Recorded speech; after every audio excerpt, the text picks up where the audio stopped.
Greetings, YouTube, and welcome with another toy review here.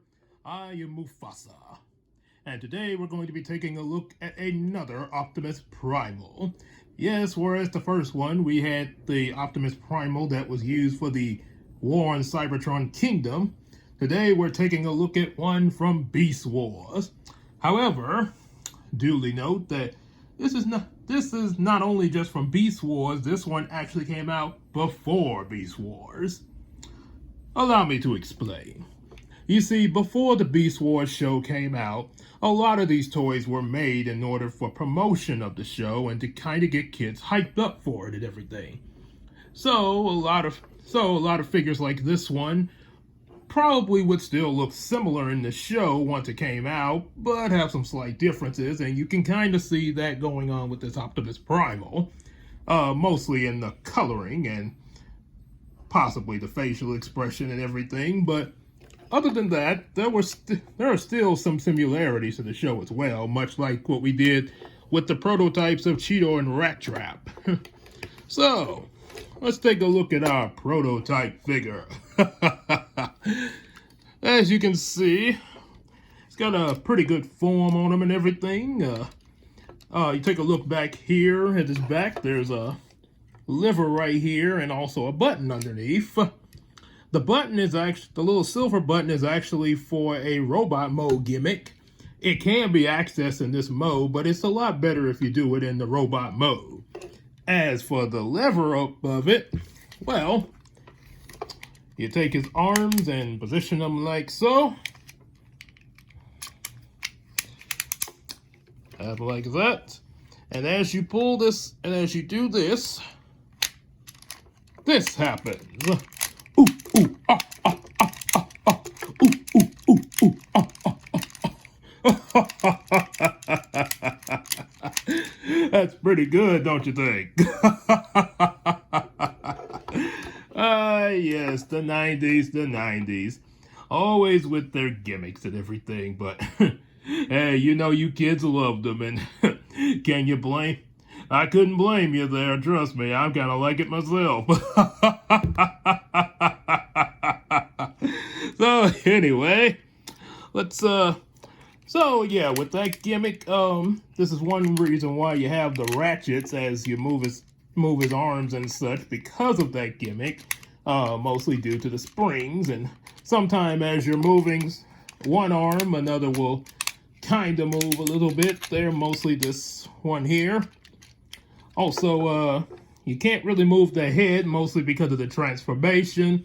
Kind of the same with, like, yeah, pretty much everything else stays in place, almost like a brick. You can move the legs a little bit, but yeah, so you already got some robot kibble showing already. So yeah, it's pretty much the best you do with the leg. You can kind of stand them up though, but it's going to reveal robot kibble there. Yeah, kind of. So probably. Yeah, that's probably the best way to display him in beast mode is to have him like that there. Now, of course, in the show, he could not only walk like this, but also walk on his hind legs, much like an actual gorilla or a monkey. But yeah, because of the toy's design and the gimmick that's built into it, yeah, this is what we get. But it's understandable. And again, this is a prototype there, so, or at least was a prototype before the show came out. So, now that we got that bit of coolness out the way, let's transform him so he can get some more movement now. So first you raise him up, and by straightening out his legs, then you're gonna go and get this part out the way, flip the feet around, then take these down, much similar to his transformation in the show. Turn that around. Like Optimus Primal, maximize! Roar! Then you're going to, now let's get the arms the way they should be. This kind of reminds me of how he is in Beast Machines a little bit. At least, well, the transformation wise. So let's see, you gotta come back here. Now see, there's a little, this is kind of how the shoulder pads are tabbed in when he's in beast mode. So you're gonna have to kind of, yeah, release that, and then release it with the other one. Now you got them in place. Huh, you know, we can just have them like this. So let's raise the camera up a little bit. Whoopsie. Oh boy. Oops. Okay, wait. Bear with me, everybody. Oh dear. Okay. So, sorry about that. You could just display him like this there. He's a robo monkey. And then you just just raise his arms back up, take the gimmick. Do just like it did. This is Robo Beast mode. I'm Robo Monkey. Oh, I meant a funny, much like Splinter in the Ninja Turtles. Okay, you guys want to see the full transformation. All right, enough kidding around. So, now to get that effect like you do in the show, you're gonna take his head down.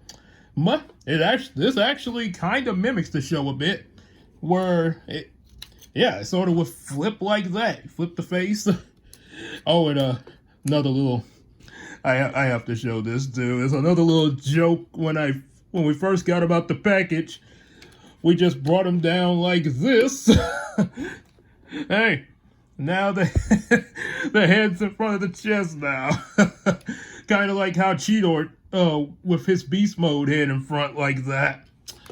But yeah, of course you don't want. But of course you want to show accurate though. So flip the face around. Now of course that does look a bit different from the show, but yeah, you know, that's what you get. And bring this up. And now, yes, I know what you're thinking. That's not Optimus Primal's head. Boy, he sure has quite a bit of head in this video. But 3 of them. Had the beast mode head, and now we got this, and I gotta show you the proper one, obviously. Now, see, this is the thing with all these prototypes. They had what was called a mutant head there. I don't think I showed you the mutant head with Cheetor. At least I don't. In the review of Cheetor, I don't think his mutant head was showed. Because it's kind of hit. I think we forgot. But anyway, this was the mutant head for Optimus Primal. And ironically, it kind of makes me think of what Optimus Primal was going to be when they first brought Beast Wars to the table. When the show was in development, Optimus Primal was going to be a bat transformer, and Megatron was going to be an alligator. But they changed that to him being a gorilla, and Megatron being a T-Rex dinosaur, kind of get your King Kong and Godzilla fight thing going. Yep. So this right here with the prototype toys back then was a gimmick. Well, not so much a gimmick, but it's the thing they added known as mutant heads. Yeah. That don't quite scream Optimus Primal to me. So we're gonna turn this around. Let's see, almost like making me think of that song, Ain't Gonna Let Nobody Turn Me Around. And we're gonna and now we got the official head in place. Of course, the only drawback is we don't get to see his mouth. Now in the show, there were some times when he did have this kind of thing going, sort of similar to Optimus Prime. A lot of time when he was getting ready to fly or go into an intense fight. It wasn't used a lot, but we did get to see it a few times in season 1. So yeah, they probably when they made this before the show, the showmakers were probably trying to get the resemblance to Optimus Prime, and I guess during development decided to have him with his mouth showing, but have this featuring sometimes in certain scenes. Interesting to know. So as you can see, got So it looks pretty cool and everything here. He can move his, much like in beast mode, move his arms, well, kind of all the way around. Gotta be careful with that ratchet joint there. And also the robot mode gimmick I'm about to show you in a second. He can move his head, as you just saw 360, but you also revealed that mutant head. Kind of keep that back in place there. He can move his legs, bend at the knee, real good knee joint movement, as well as elbow articulation. Yep, so all that pretty good there, but now of course we got to have the gimmicks. You're gonna come back here, the button I showed you earlier, gonna press this, and when you press it, this happens. Oh yeah, those cannons that he would have in the show sometimes, especially in his flight mode there. Yep, and they come with missiles to put in there. Not only can you put the missiles in there, but you can also put the missiles in. So you gotta push this little thing on his arm there. There we go. He only has one of these arm cannons now. So now once you get the missiles into a certain position, everything, you can fire like so. Got the little buttons on this side here.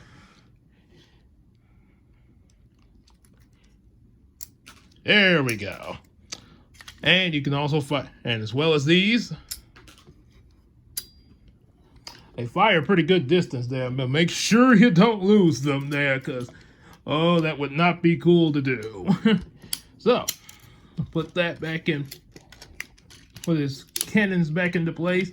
And he also, of course, has these swords, which, like his missiles, are blue for some reason. I guess Optimus Primal likes blue. So, let's see. Yep, just like in the show. I'll put these, tuck these cannons back away. To kind of get them out of the way here. In the way, out of the way. Get it? Okay. That was kind of a tricky one there. So yeah, he would have these sometimes, or like he did in episode 2 when him and Dinobot had their little battle there. And he also, for some reason, has a skull mace. Not so sure about this one now, folks. I have not seen this one using the show. I know this is a prototype and everything, but this doesn't exactly seem like something that Optimus would be using there, being, you know, the leader of the good guys and everything. I mean, so that look kind of more like Skeletor's weapon. So you can kind of do like this with the swords here. Almost makes it like he's holding a crossbow. and then of course, they, for whatever reason, gave you this here. So I guess you have a mace ball, chain and mace to wham the bad guys with, I suppose. Well,